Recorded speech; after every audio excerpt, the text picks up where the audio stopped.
Guys, what's up? Welcome back.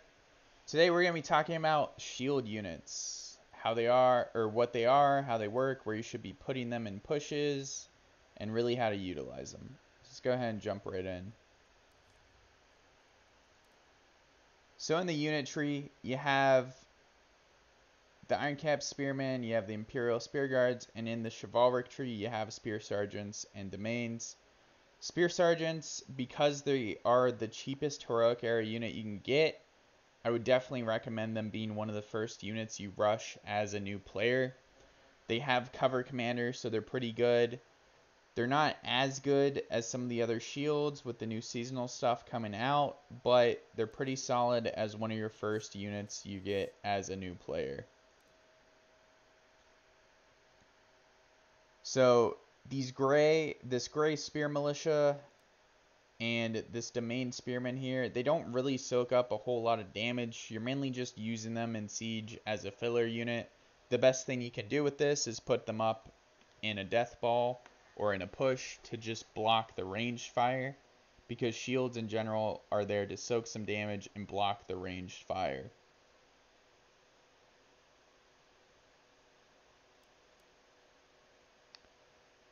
These Imperial Spear Guards are pretty chunky. They are the tankiest shield unit in the game. The trade-off is they don't do a whole lot of damage, but if you want to use these to hold a point, or you're just trying to soak some damage for your team while you push, definitely use them. Get in there. They'll be viable in T-Wars as a heavy shield. The Iron Cap Spearmen I actually prefer. Here, let me go to my barracks. They're in here somewhere. So they max out at 16. These are a fantastic unit to use in sieges because they're not as useless as the green or gray shield, but they're not as chunky as the purple shields. These are a great leadership filler in sieges. They'll do enough to block the push, block some ranged fire, especially if you slap on some purple doctrines there. They can really soak up some damage. I would actually recommend going hybrid on these guys. The reason I say go hybrid is you want to go top to get 160 block, and then you pick up the 40 block and the range damage here.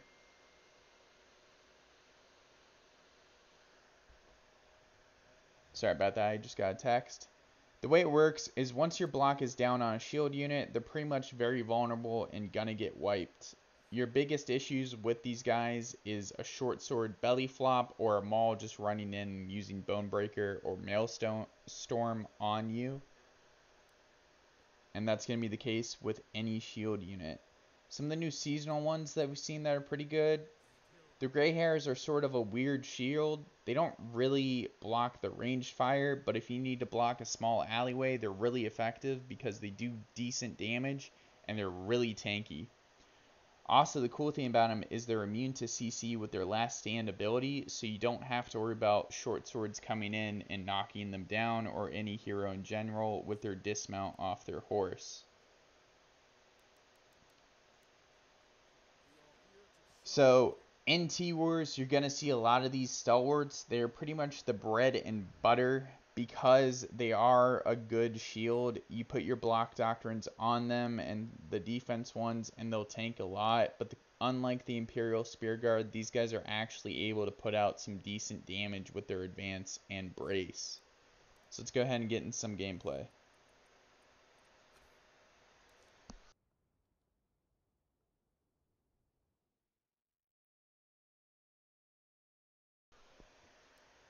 So in T-Wars, ideally you're going to be using your purple shields in city and fort fights. They're not going to be as effective in villages or fielding, just because in those fights it's going to be a lot of cav and anti-cav. So your shields are probably just going to get ran over.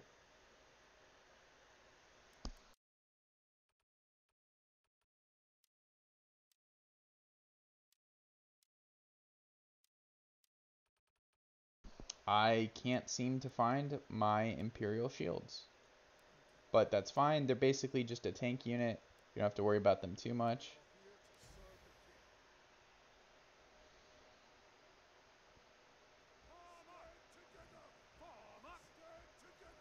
So let's talk about stalwarts. Stalwarts do a high amount of damage and they're able to block really effectively. What I would recommend doing with them is actually hitting their advance. And that's good for running over units. You can use this to get into a brawl or a push, and then once that's done, you immediately brace them, and this will do a lot of damage output, and it'll be hard for enemy units to break through.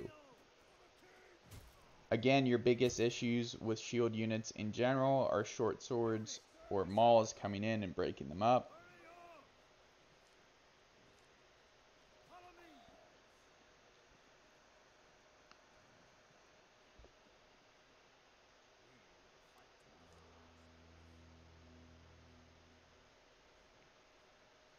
So let's go ahead and talk about the gray hairs.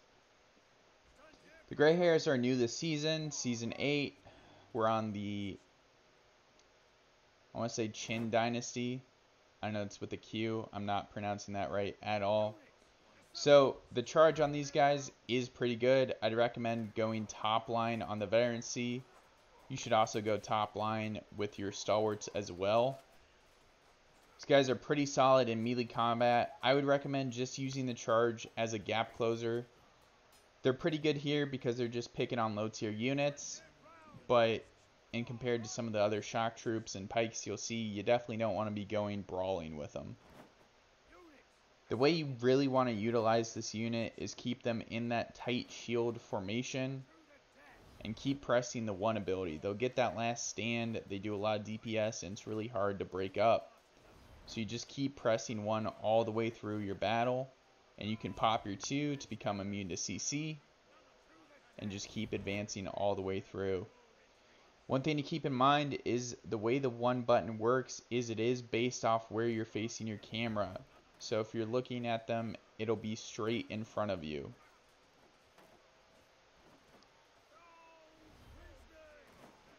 These guys can actually attack units that sneak up behind them, so it's really hard for units and heroes to sneak up behind them and get in and break them up, especially when they're in that immune to crowd control stance.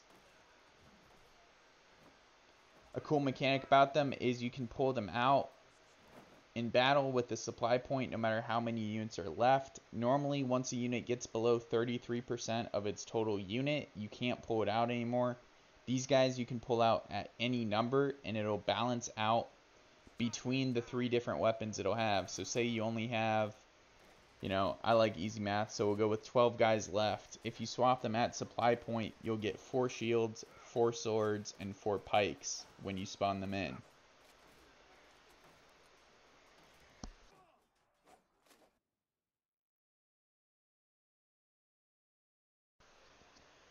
Again, your shields are really just there to start the push.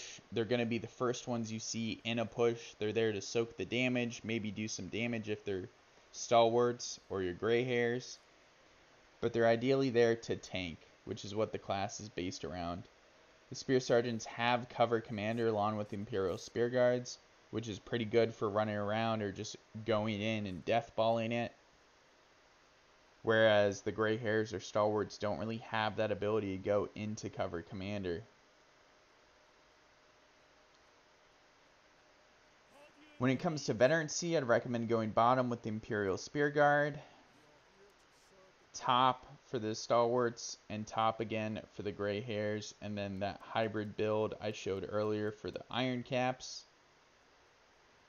Unfortunately, with these guys, they don't really count as a shield unit technically because they're 3 different weapons, so you can only put generic doctrines on them. I opted for some piercing damage and piercing pen, and then the 2 you get out of doing the seasonal challenge and the quest.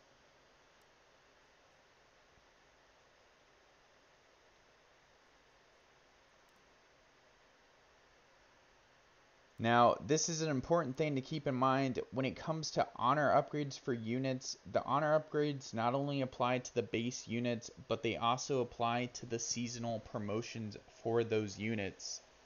So in addition to my Spear Sergeants getting that 10% piercing defense and slashing, and then the piercing damage, my Stalwart unit will also get them as well.